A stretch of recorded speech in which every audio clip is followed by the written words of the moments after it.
وبارك على سيدنا محمد وعلى آل سيدنا محمد كما صليت وسلمت وباركت على سيدنا إبراهيم وعلى آل سيدنا إبراهيم في العالمين إنك حميد مجيد. اللهم اجعلنا ممن يستمعون القول فيتبعون أحسنه. Dieu fasse que nous soyons parmi ceux qui écoutent la parole et en suivent la meilleure.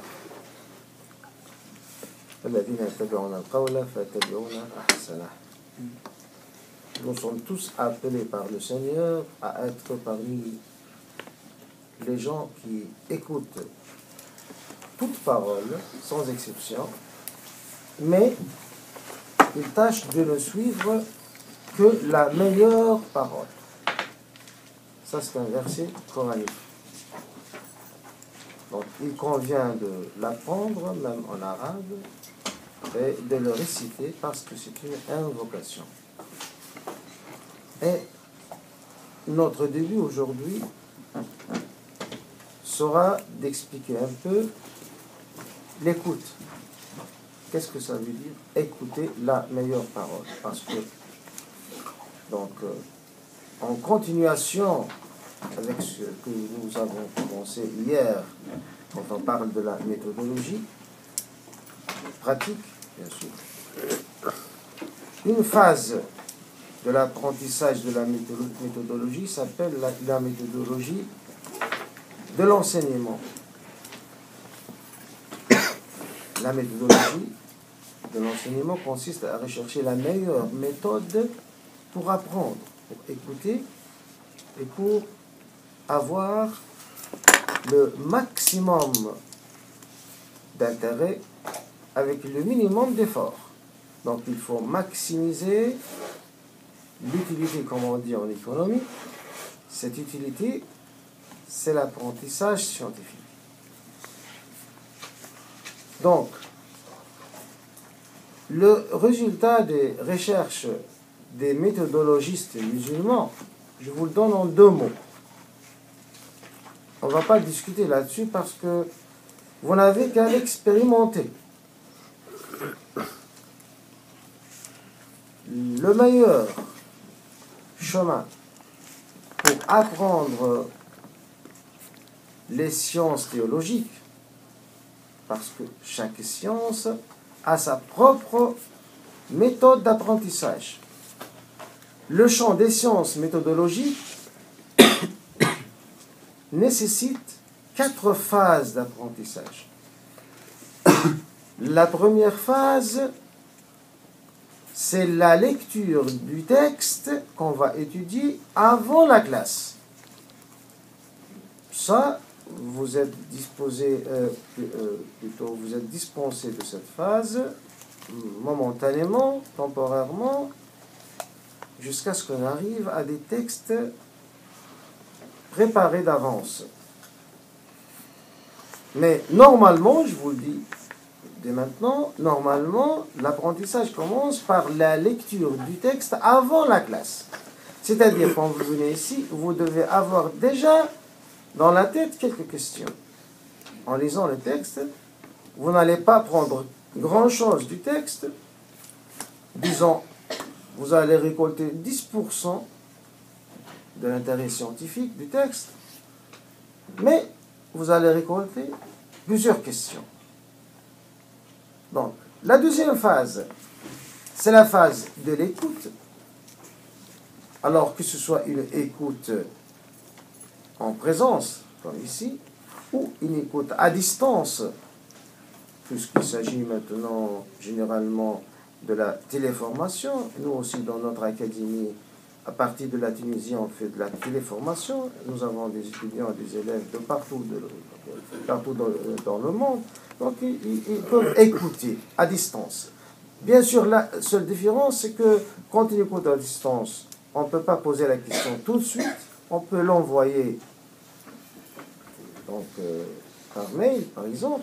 Mais aussi est-il que quand on organise ça bien par le réseau Skype, par exemple, on peut même avoir une classe virtuelle comme si on est présent. Mais de toute façon, prenons le cas de maintenant, vous êtes présent. La deuxième phase consiste à bien écouter et rechercher les réponses de vos questions que vous avez déjà préparées dans ce que vous écoutez. Si vous n'en trouvez pas, il faut poser la question tout de suite. N'attendez pas la troisième phase. Donc, que ce soit à l'intérieur du discours, s'il y a question de couper le discours, parfois il convient de l'arrêter, parfois il ne convient pas, parce que parfois il faut écouter jusqu'à la fin pour avoir une réponse à une question. Donc, ça dépend du sujet. Il n'y a pas une règle générale. On doit poser la question immédiatement ou bien on doit attendre à la fin de la séance. De toute façon, la deuxième phase, c'est l'écoute avec les réponses immédiates aux questions évidentes. La troisième phase, c'est la phase de la rédaction du rapport du cours. Qu'est-ce que ça veut dire un rapport du cours? Maintenant, vous écoutez. Vous faites une couche, disons, comme si on fait de la peinture. C'est pas très foncé, mais par la suite, vous écoutez encore une fois, vous faites une deuxième couche. Ça devient assez consistant. Mais avec ça, vous sentez toujours qu'il y a plusieurs points qui hésitent encore, hésitants. Ce n'est que par la rédaction du rapport du cours que vous serez en mesure de dire « Ah, je commence vraiment à comprendre et à apprendre ». Qu'est-ce que ça veut dire un rapport du cours? Un résumé de tout le cours, bien sûr, sans regarder le texte écrit. Vous allez faire le résumé vous-même, et puis vous le comparez au cours, qui est ou bien écrit en notes autour du texte principal, ou bien qui est enregistré, comme il est le cas maintenant. Ça, c'est la troisième phase, le rapport du cours. Une fois que vous êtes content de votre rapport du cours, qui colle bien avec le contenu du cours, vous devez passer à la quatrième phase. La quatrième phase, c'est l'enseignement mutuel. Bon, c'est une traduction peut-être bizarre d'un mot arabe qui s'appelle al-mubahatha.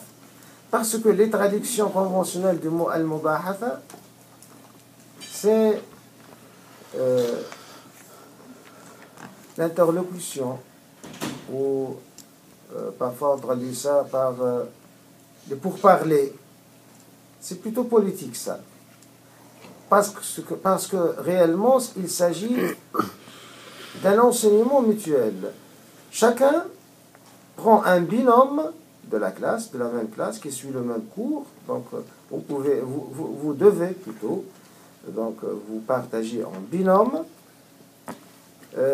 Et chacun doit enseigner à son binôme le cours d'aujourd'hui. Donc, ça sera au tour de rôle, A et B. Aujourd'hui, A enseigne à B, et B écoute et pose des questions et essaie de le coller. Demain, c'est le contraire. C'est B qui enseigne à A la leçon du demain est au tour de rôle. Donc, ce jeu de rôle est très important. Ce n'est pas un jeu pour le jeu.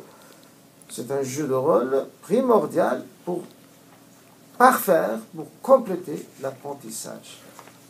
Avec ces 4 phases,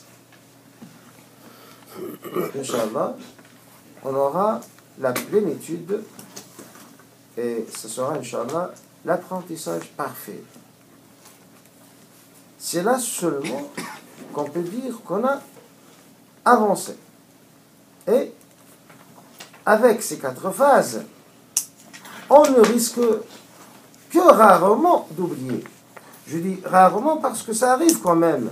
Si on laisse une matière longtemps de côté, ça arrive qu'on peut l'oublier.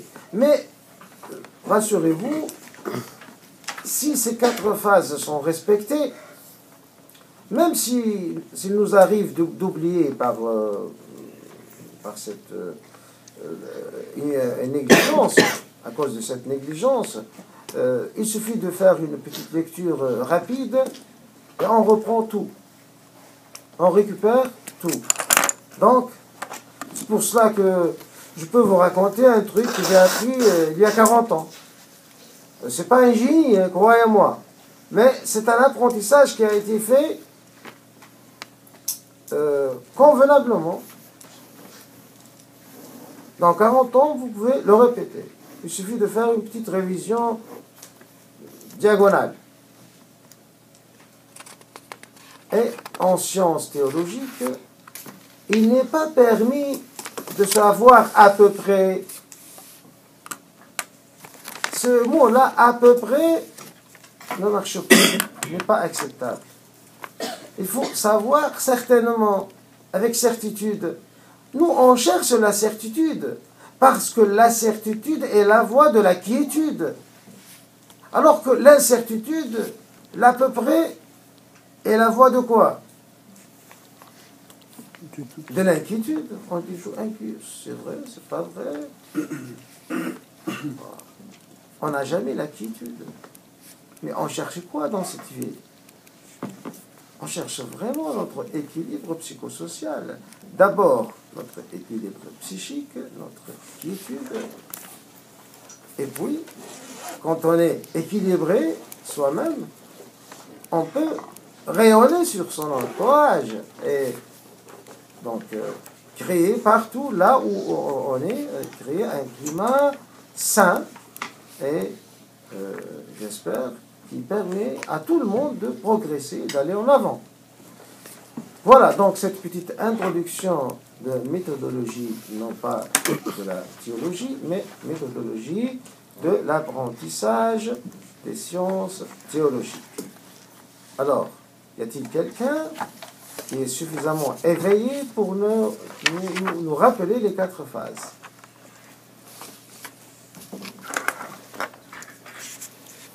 Les 4 phases de l'apprentissage. Oui, oui. Alors, il y a la lecture avant la classe. Ouais. Il y a la lecture avant la classe. La phase de l'écoute en cours. Ouais, ouais. Afin d'écouter et aussi de poser des questions Ouais. s'il y a quelque chose qu'on n'a pas saisi. Ouais. Après, il y a la phase de résumé. Oui, bien sûr. Afin de sans regarder le cours. Le rapport du cours. Le rapport du cours. C'est pas un résumé en critique, mais essayez de faire le résumé le plus complet possible. Le plus complet possible de ce qu'on a appris. Ouais. Et après, il y a la phase d'échange mutuel avec un binôme. Ouais. Afin d'expliquer ce qu'on a compris et d'alterner avec lui pour qu'il nous explique lui aussi ce qu'il a compris. Ouais. Mais là, il faut agir en maître et élève, hein, réellement. C'est un vrai jeu de rôle. C'est-à-dire, vous imaginez que vous avez une classe devant vous et vous expliquez comme un prof. Et vous devez y arriver.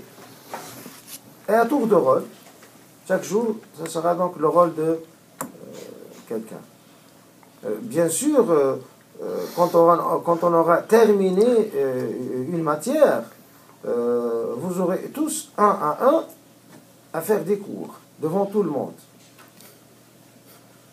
Parce que l'un de nos objectifs, c'est que ce petit nombre-là soit de futurs professeurs pour les autres. Donc vous devez apprendre ici, amicalement, hein, comment on expose les idées. Il ne s'agit pas seulement d'apprendre, mais de savoir par la suite les exposer à autrui. Merci, vous avez bien répondu. Donc on passe aujourd'hui à la première séance de la biographie du saint prophète sallallahu alayhi wa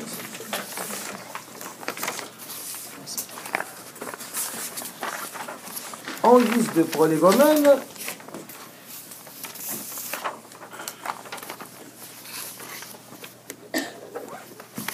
on doit quand même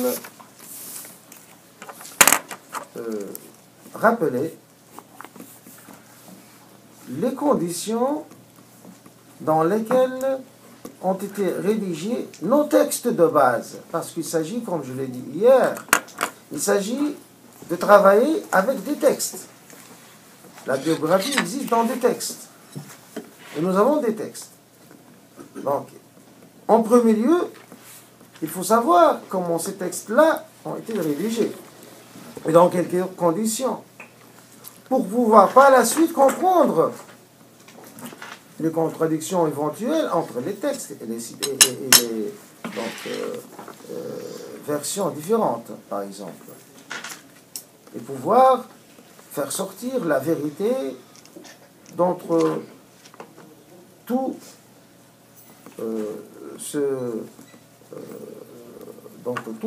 tout cet ensemble qui est parfois hétérogène. Je dis bien parfois, pas toujours.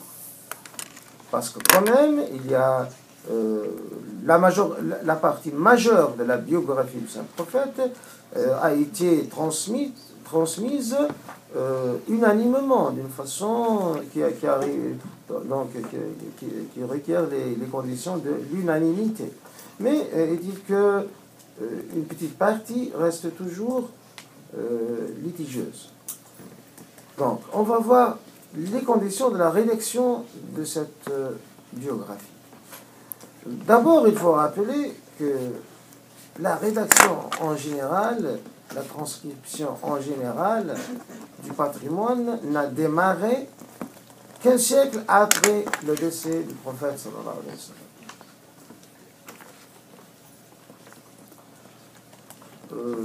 Je vous rappelle ici que ce que je vais dire a été résumé dans le petit livre Le début théologique.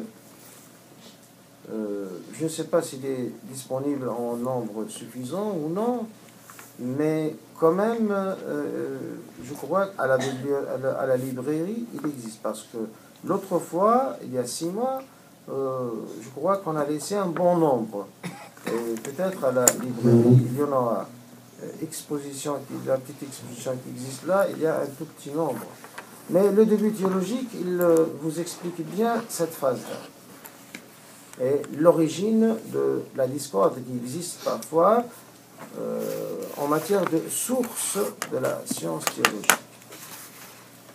Donc, le démarrage a été un siècle après le décès du prophète. Et ce démarrage a été, maintenant je parle bien, de la biographie, et pas d'autre chose. Parce que en ce qui concerne la tradition prophétique elle-même, c'est-à-dire la sunna, il y a un processus parallèle. Ce n'est pas notre propos maintenant. On parle ici de la biographie, la sira. La sira al-nabawiyya, la biographie prophétique. Elle a été écrite essentiellement sous le contrôle du calife Omeyyade. Au deuxième tiers, à partir du deuxième tiers du deuxième siècle de l'Hégire, du calendrier de l'Hégire. Donc le démarrage a été sous le règne des Omeyyades, le tout premier démarrage, mais le gros du travail, je dis bien le gros du travail, ce qui est entre nos mains a été rédigé sous le contrôle des Abbassides. Et là, il y a une très grande différence, parce qu'il s'agit de 2 dynasties rivales. Il s'agit d'une guerre civile, à l'issue de laquelle la famille abbasside a pris le pouvoir. Donc, après la destitution de la famille Omeyyade. Les Bani Umayya, la famille d'Abu Sufyan, donc, a pris le pouvoir pendant 90 ans.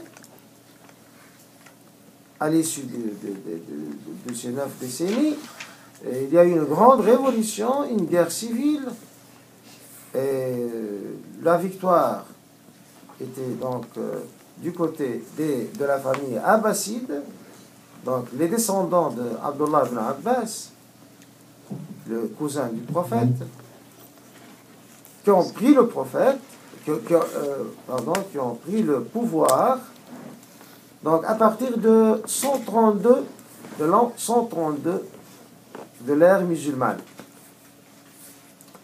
Donc, quand ils ont pris le pouvoir, ils ont essayé d'être vraiment, d'avoir vraiment un pouvoir totalitaire qui contrôle tout, y compris la rédaction, la transcription du patrimoine.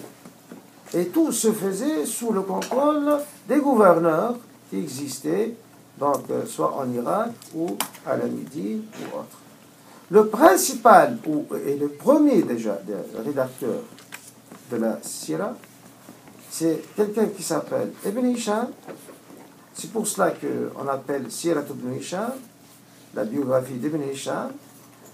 C'était la première des biographies connues. Mais Ibn Hisham, lui, il a vécu au IIe siècle. Et entre lui et l'époque du prophète, sallallahu alayhi wa sallam, il y a bien un siècle et demi.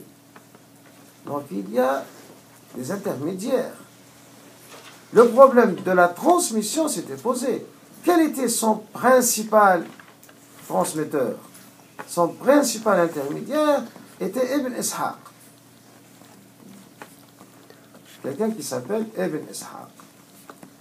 C'est pour cela que Sirat ibn Hisham est parfois appelée Sirat ibn Ishaq, c'est-à-dire la biographie d'Ibn Ishaq.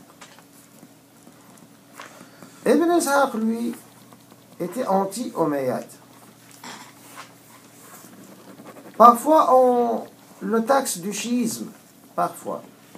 C'est pas certain. Ce n'est jamais certain. Et donc, ce qu'on peut dire, c'est qu'il est anti-Omeyyade. Donc, il était opposant aux Omeyyades. Et sa version a été reprise par Ibn Hisham, qui faisait son travail sous le contrôle des Abbassides, certainement pour cette raison. Parce que, quand même, Ibn Hisham voulait être conformiste, ne voulait pas que son travail soit condamné à l'oubli ou à la marginalisation s'il n'est pas agréé par le pouvoir. Donc, vous savez, pendant ces temps-là, quand on écrit un livre, c'est pas pour le publier dans une imprimerie, il n'y a pas d'imprimerie, mais on l'écrit pour le faire en cadeau, pour le présenter en cadeau au gouverneur ou au calife. Donc il doit quand même il doit quand même essayer de plaire au pouvoir. Donc, en mettant devant lui cette contrainte, Ibn Hisham a préféré réciter la version d'Ibn Ishaq qui est supposée la plus apte à plaire au pouvoir abbasside. Il faut toujours se rappeler de ça quand on lit les livres de la biographie. Bon, ces gens-là, normalement, ces grands savants, tels que Ibn Hisham, ce sont des gens propres. Ils ne vont pas nous dire n'importe quoi, ils ne vont pas nous dire des mensonges. Mais, tout ce qui est vrai n'est pas forcément dit. Vous savez, ce qui gêne, ce qui peut ne pas plaire, est évité dans tous les récits. Tout ce qui peut ne pas plaire est évité.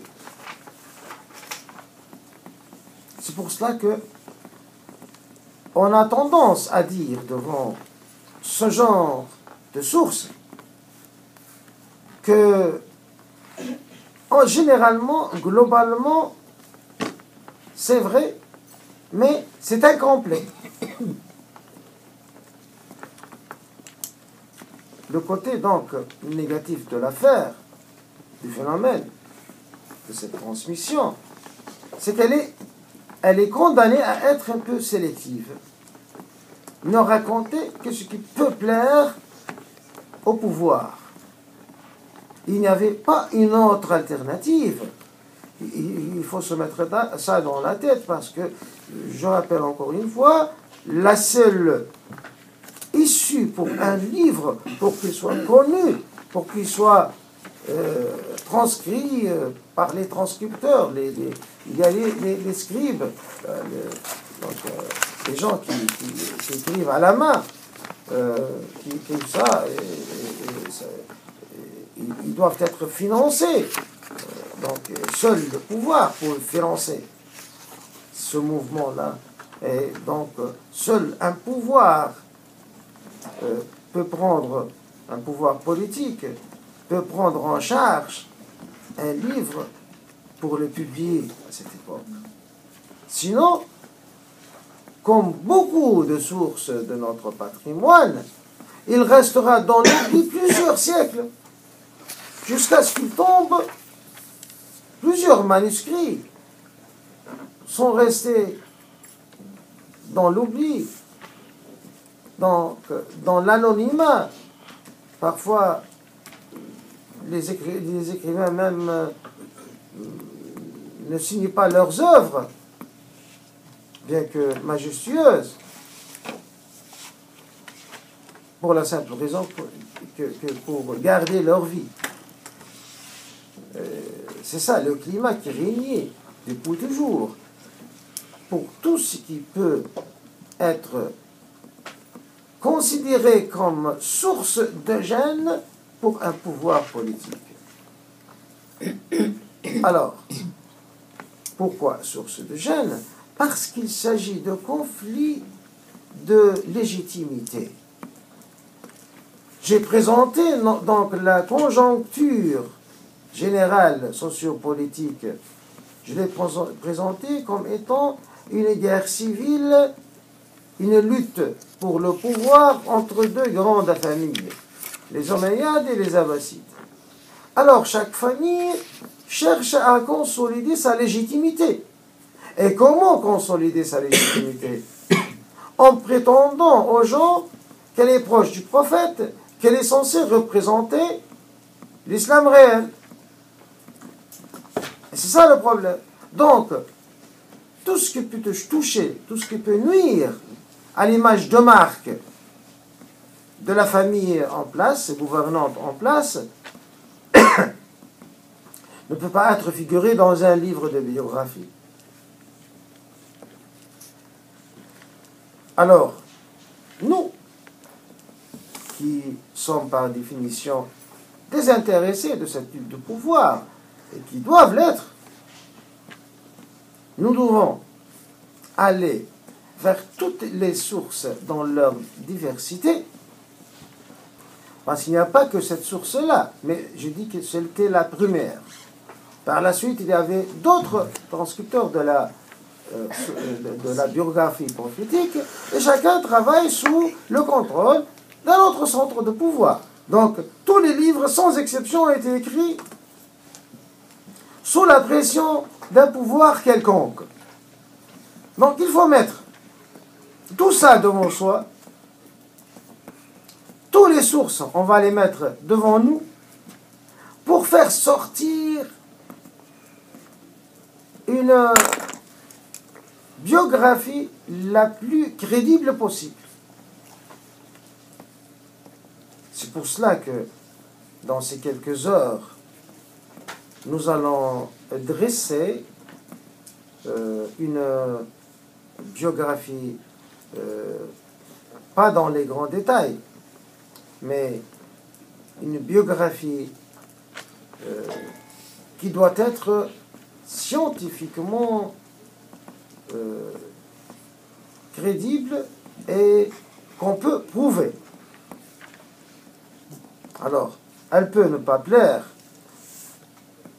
à Ibn Hisham, ou bien elle peut ne pas plaire à Tabari, ou bien elle peut ne pas plaire à Halabi ou à autres.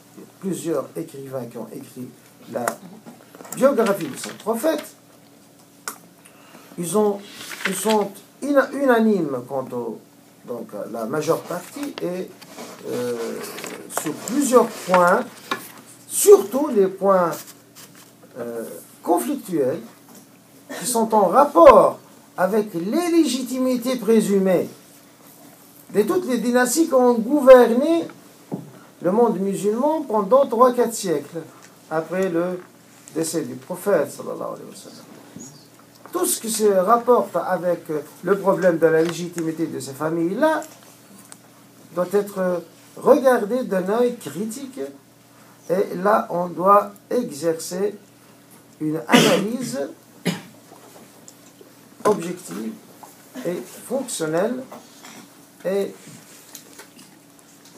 totalement exempte de passion.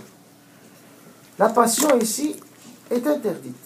Bon, je peux sympathiser avec tel ou tel personnage historique, mais je dois garder ma sympathie hors du champ de travail. Quand il s'agit de travailler un texte historique, on doit être froid et on doit être sans passion. Notre problème, nous les musulmans, c'est que on peut être le meilleur scientifique du monde quand il s'agit de la matière.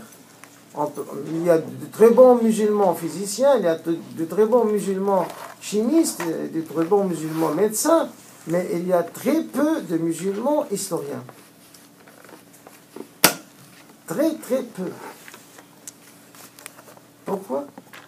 Surtout quand il s'agit de l'histoire de l'islam ou de l'histoire contemporaine, les deux à la fois. Le problème se pose maintenant aussi pour l'histoire contemporaine. Quand on analyse l'histoire de la décolonisation, par exemple, il y a toujours des sujets litigieux, parce qu'il s'agit de légitimité des gens qui sont encore en scène. Et on n'arrive pas à se séparer de la passion. Mais quand on est scientifique, on doit se séparer de sa passion. On peut sympathiser avec un homme politique actuel, mais pas forcément son père était un homme bon. Pourquoi? Quand on sympathise avec M. X, on essaie de montrer son grand-père comme un saint. Pourquoi? Il faut être donc scientifique. Et tout à fait le contraire. Quand je suis en querelle avec quelqu'un, pourquoi son grand-père, je dois aussi le mettre à bas? Pourquoi? L'objectivité nous oblige à regarder l'objet de notre... Ça veut dire quoi, objectif? C'est concentrer l'analyse à l'objet même, sans être influencé par nos passions, par les autres pressions que peuvent être politiques, sociales, culturelles ou autres. C'est-à-dire, il faut regarder l'objet et rien que l'objet de mon analyse. C'est ça, être objectif. C'est pour ça notre analyse donc des textes doit être une analyse objective et fonctionnelle. Et qu'est-ce que ça veut dire fonctionnelle? Bon, il y a plusieurs types d'analyse. Il s'agit ici de ne pas analyser le côté personnel des biographies.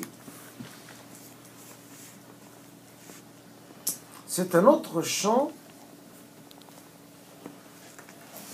qui peut être intéressant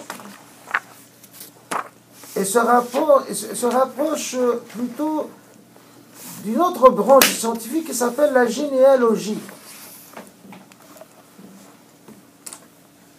La généalogie, mais pas la biographie.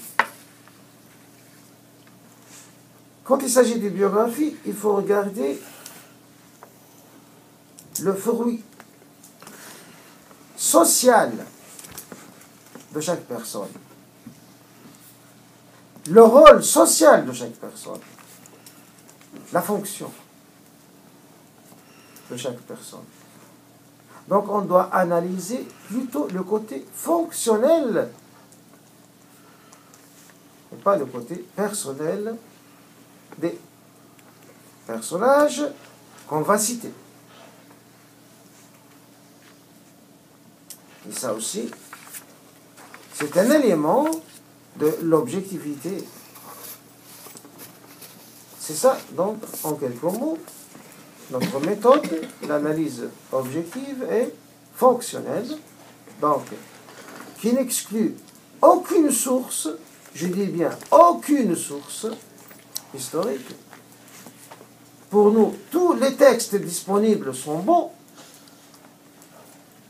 mais bons pour analyser et non pas pour apprendre et en extraire les incantations. Parce que rien n'est plus destructeur des vérités que l'incantation.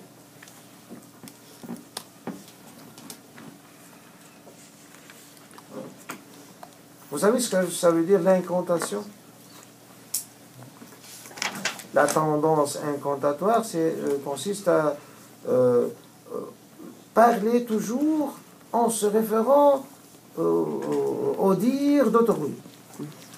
Bon, je parle, je dis, bon, il faut faire telle ou telle chose, comme Foulan l'a dit l'autre fois, comme Foulan l'a dit l'autre fois. Alors que Foulan, lui, ça n'ajoute rien,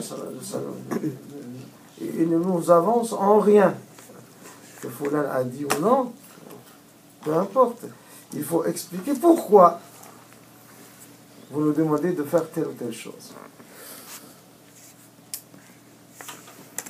Voilà.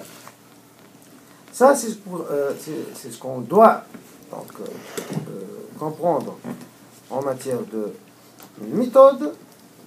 Et pour commencer, donc, on a eu une idée donc, de notre sujet, nos sources, de la conjoncture générale du début de la transcription des sources.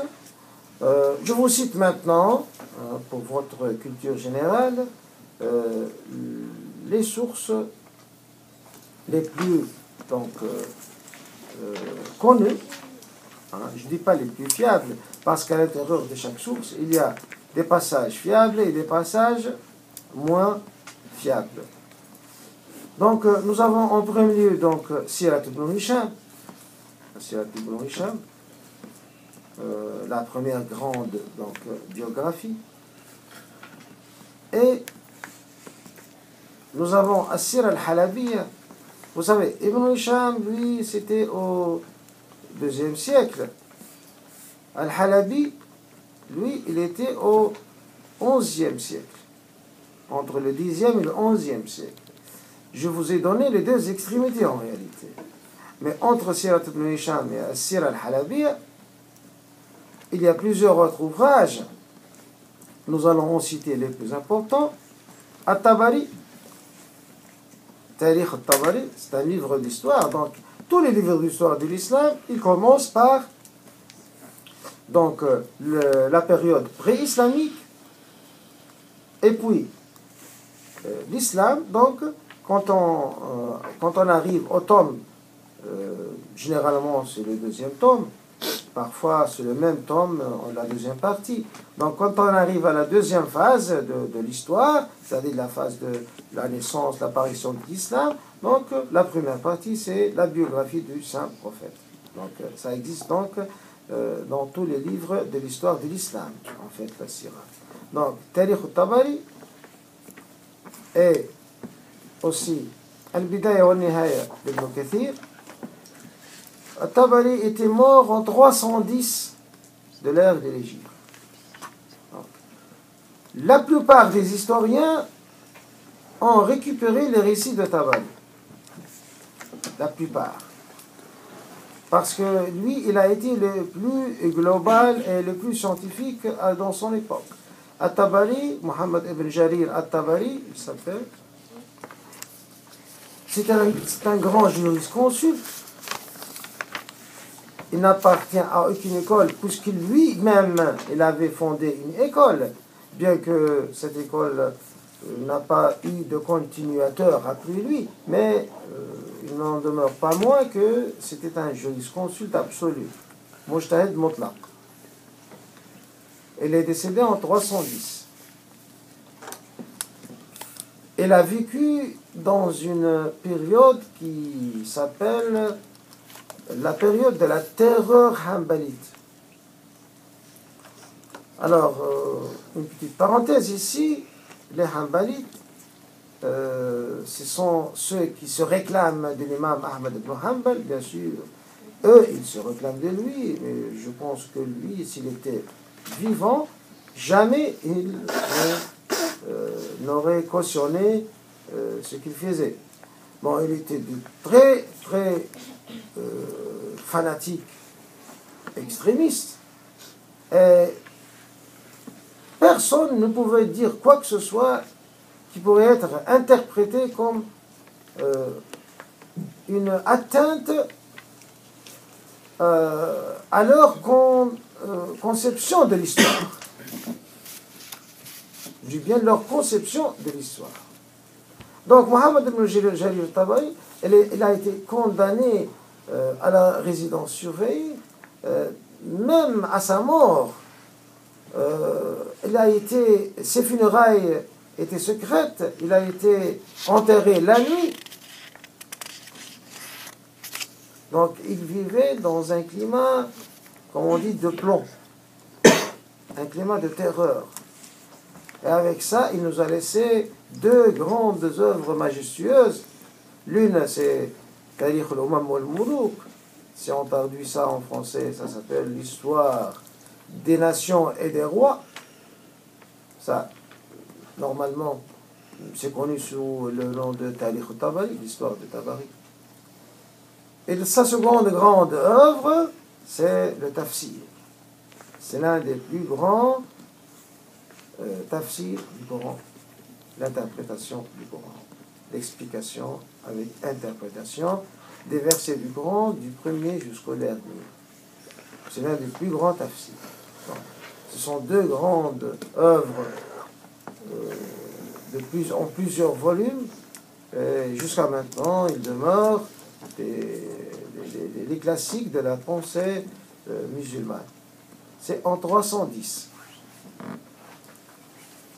En second lieu, on trouve Ibn al-Athir. Ibn al-Athir, au 7e siècle. Il a vécu au 7e siècle. C'est-à-dire à peu près 4 siècles après, 3 siècles après. Et Ibn al-Athir, lui, donc, il jouissait d'un climat plus favorable, moins sévère, et dans sa rédaction de la biographie prophétique, il a pu prendre du recul, et il a été moins sélectif que Tabari. Parce que Tabari, avec le climat qui régnait à son époque, a été obligé à être sélectif. Il y a vraiment parfois des coupes dans les récits qu'il fait. Il commence à réciter un truc, puis il s'arrête, il le résume, il dit « Voilà, je ne peux pas dire les détails ». Il dit ça texto, il dit « Je ne peux pas écrire les détails », tout ça. Donc, parce qu'il y avait un climat qui n'était pas favorable à l'objectivité. Donc, Ibn Athir, lui, au 7e siècle, puisqu'il n'y avait plus la possibilité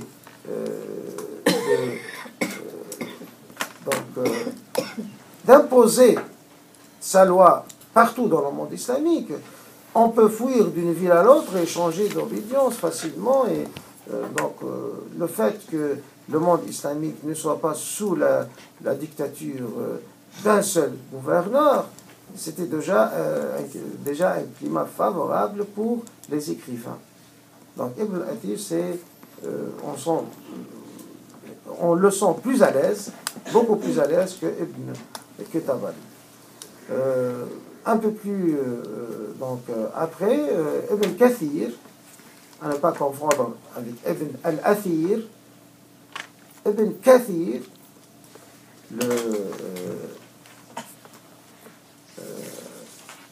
il est de Damas, Ibn Kathir al-Damashqi, Ibn Kathir de Damas. Il a vécu au 8e siècle. C'était un disciple d'Ibn Taymiyyah. Peut-être j'ai cité son nom hier. C'était son disciple. Donc, influencé, si ce n'est pas beaucoup, au moins quelque peu, par son disciple. Bien que c'était un homme probe en lui-même, c'était un homme scientifique. Il voulait être objectif, mais quand même, sous l'influence, cette fois non pas d'un gouverneur, mais sous l'influence d'un professeur, dont les débordements théologiques sont très connus et les excès en matière de l'analyse des faits historiques sont aussi assez connus. Donc, sous son influence, il a écrit Al-Bidaya wa Nihaya aussi. Al-Bidaya wa Nihaya. Donc, à peu près en 745, il est décédé, ou 746, donc à la moitié du 8e siècle, de toute façon. Ibn Kathir. Bien sûr, il y a d'autres écrivains moins importants que les 5 que j'ai cités. Ibn Hisham, les 5 là. Ibn Hisham, Tabari, Ibn Kathir, avant ça, Ibn Kathir et Halabi. Les 5 les plus importants. Il y a Ya'qub, il y a Mas'ud, il y a plusieurs noms, vous pouvez les rencontrer, mais la plupart de ces noms-là, je ne dis pas qu'ils ont resquillé, mais ils ont fait des adaptations. Même Ibn Khaldoun. Alors vous allez me demander pourquoi vous n'avez pas cité le fameux Ibn Khaldoun. Ibn Khaldoun, lui, dans sa grande œuvre, Kitab al-Ibar, وديوان المبتدأ والخبر في أيام العرب والعجم والبربر ومن عاصرهم من ذوي السلطان الأكبر. Tout ça, c'est le nom de son livre. Hein. Donc, on peut le traduire en 3 lignes. Et ça ne sert à rien de le traduire parce que bon, il s'agit du livre de l'histoire. Et ça s'appelle Histoire d'Ibn Khaldoun. Bon, tout court. Le bouquin qui nous intéresse dans tout ça, c'est surtout les prolégomènes, Al-Muqaddima, le tome 1. Alors là, il était hors pair. Il était le créateur de ce qu'on appelle maintenant la sociologie. Donc, c'était le premier qui a parlé des lois sociologiques.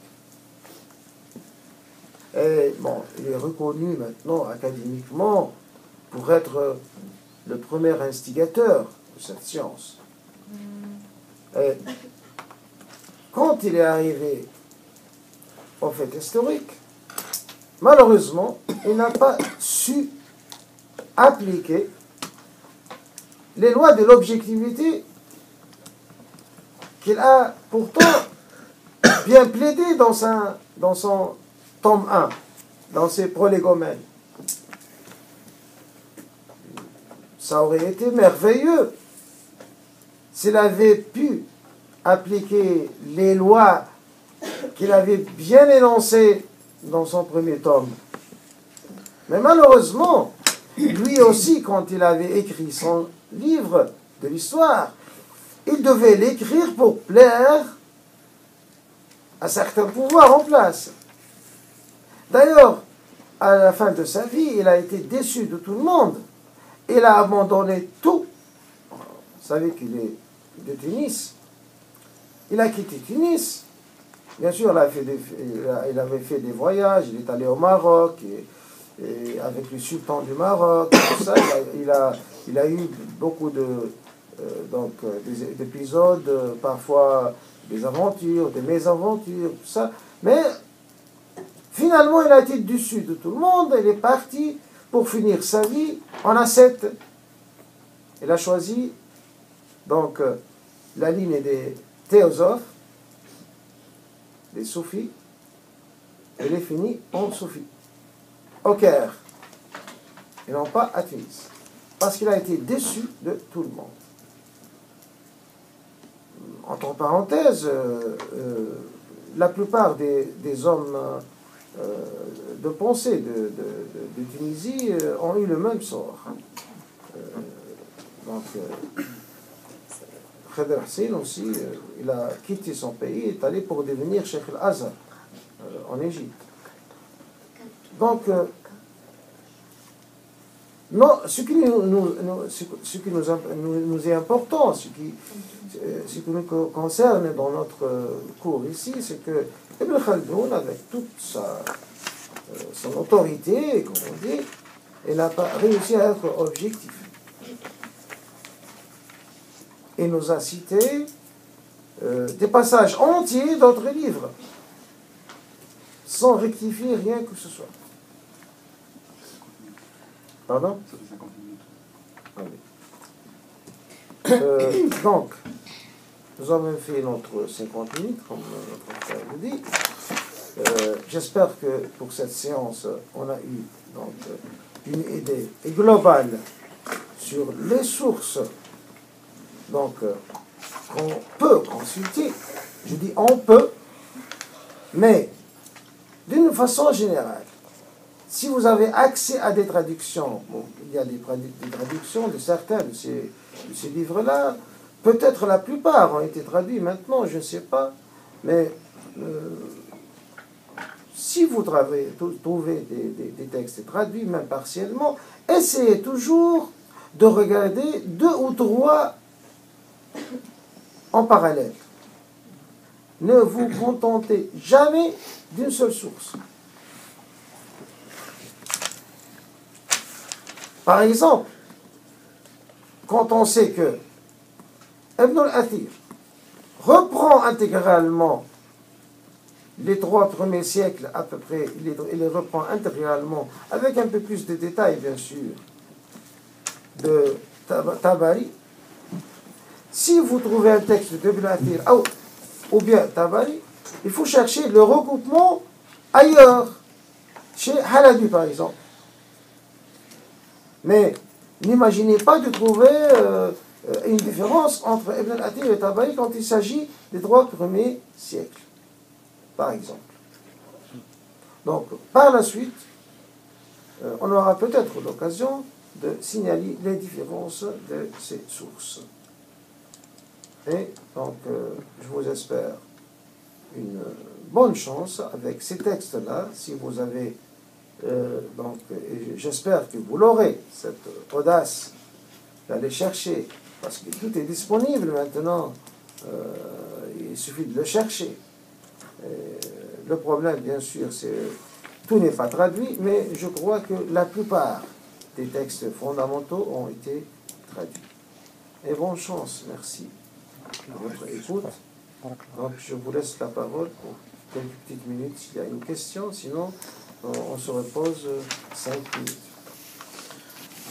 Cher, j'aimerais juste savoir, avec, bon, je sais pas les autres, mais moi, avec mon niveau de débutant, est-ce que ce serait pas un peu dangereux de commencer à lire ce genre de livre?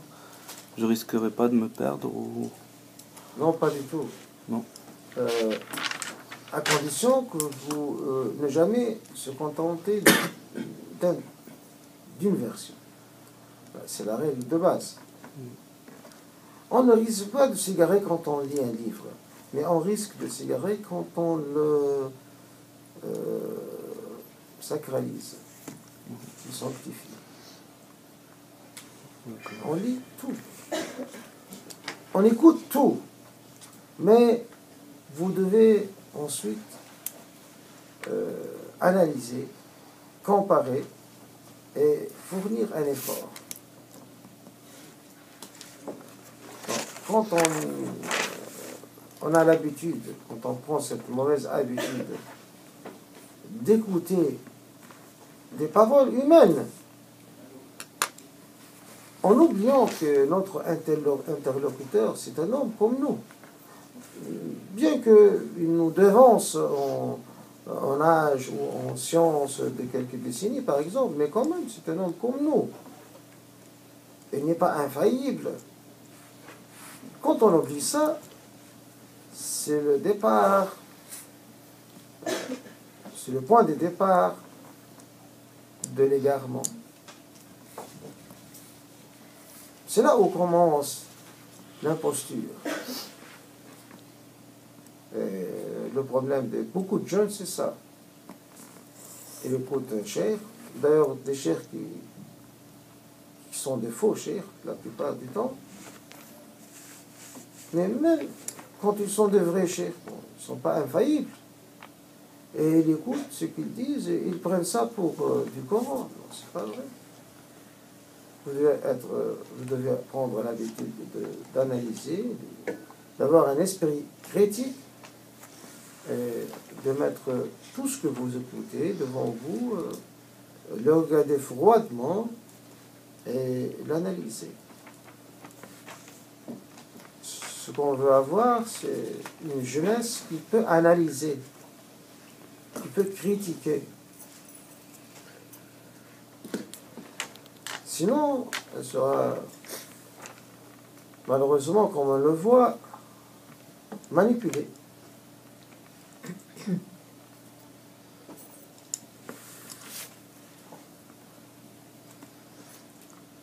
Alors, si vous voulez prendre un café ou autre chose, vous avez 5 minutes.